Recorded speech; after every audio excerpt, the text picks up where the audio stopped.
I got a lot more done on Stinky Pete today. I got the nose up on and started bolting that on. I finished up most of the electrical. I also got today the ignition actuator. I got the right throttle cable and transmission downshift cable or detent cable. Even though this brand new end does not fit on the small ball, so I got to think of a way to fix that or something. You know, kind of like how the original is with the spring type, you know. That's all done. I got a few more electrical to do under the hood. This thing is I got all the gauges hooked up today. I put the bias back on to, you know, show you and everything, but the gauges are done. The only thing I'm not sure is I'm hooked up to the temperature sensor I put in the back of the head from my old 12 valve, but in case that does not work, I got the adapter and I put a temperature sensor right there. It was a different thread, so I had to figure something out. So that was like the next idea, you know. So I'm going to put the original sensor back in. Still got to take the intercooler out and flush that with gasoline. I clean out some of the oil that went down into it, because that oil, if I get any fine dust going through, that oil collects it and kind of clogs it up. Once that's done, I can finish putting the rest of the grill on and bumper, hood, and little odds and ends. The one more thing I got to do on Stinky Pete is hook up an electric fuel pump, and that's about it. That's like the biggest thing left to do is that. Everything major is done. Right now, if I put the battery in and put some fuel to that, this will fire up. But little by little, it's coming along. So like I've been hooking everything up so my regular gauges work just fine. You know, I just remembered the one light is burned out to kind of light this up. I forgot to do that while I had the dash apart, but I got the gauges all mounted up. One thing I did not do is I did not hook this up to like the dimmer switch, so I'm hoping these are not too bright driving at night. Well, actually, I just threw the battery in quick so I can run a quick test. Yep, gauges are on and working. I don't know why that's a little bit different color than the rest of them, but I'm not that picky. Oh, you can change the colors on them. Duh, didn't even think about that. Also, while the key ignition is on, I don't have the one wire hooked up to the starter for that, but if I push this up by hand, it should, yep, lock in. So now the ignition is on, so this would fire up if I crank it over.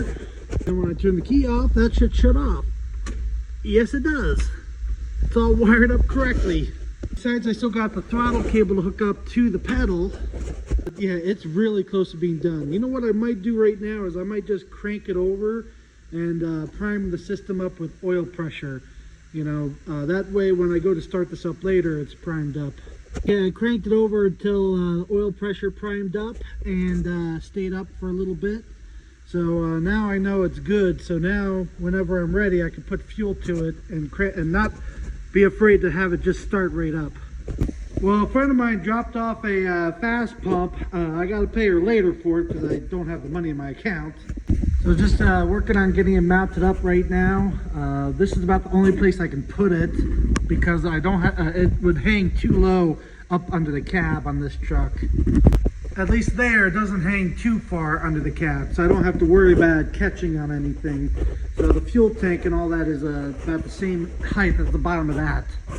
Actually, the fuel tank is a little bit lower, which is good. It won't catch anything. Now I've been debating, do I want to keep the fuel valve in so I can switch between tanks and stuff, or just run it into from my regular fuel tank to the fast pump to the motor, and that's it, call it done. That might be the best option. I might just remove all this stuff. I also got the old fuel pump to take out that went bad. Also, this fuel filter I did have before my first go around running on straight waste motor oil.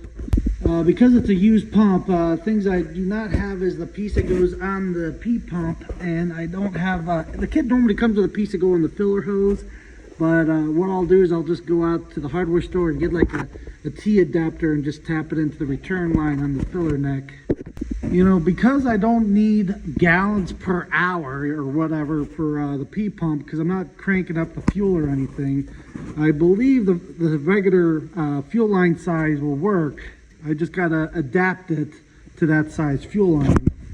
which I should have the adapters I need on this fuel filter right there. If those are not the right thread, then I'll go out and get the right ones.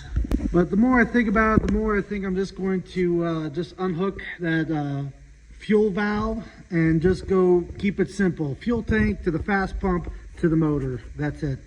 I'll just go back to what I was doing before. If I do any long distance, I just put a tote in the back of the truck and I could just fill it up on the road. Okay, I got all the old fuel lines cut out, the stuff I'm not going to use. I might hook that up later, but for now I'm just going to just stick to my regular fuel tank. I'm not going to do the dual fuel tank anymore.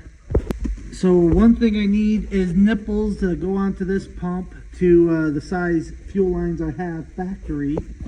Now, because this is a used pump, it was on a VP 44, the spring pressure is like 10 to 15 PSI. So I got to change that out to a 45 PSI for the P pump. So that's just like behind this nipple here to change that spring. I still got to like zip tie stuff and neaten it up, but I got the detent cable or downshift cable. So there's the spring and there's the cable and bracket. So the bracket and cable came off of a 2nd gen 12 valve P pump. You know, it still had the same transmission. But later I'll change the transmission filter because I haven't changed it since I had the transmission rebuilt. So I'm going to pop the pan off and change that before putting new fluid in it. I still got to run the wire or power to the fuel pump. So instead of hooking up a relay to the ignition wire, I think for right now I'm just going to have the toggle switch, which I already had in the running down to that other fuel pump when I had the dual fuel tanks. But I'm going to go out and get some plumbing pieces, fittings. I got to order a spring online for the P pump. So I got to go out and get a few pieces of hardware tomorrow. I also got to go online and order a pressure spring for that fast pump. And then really all I have left is little stuff up top to button up, like radiator, grill, and all that.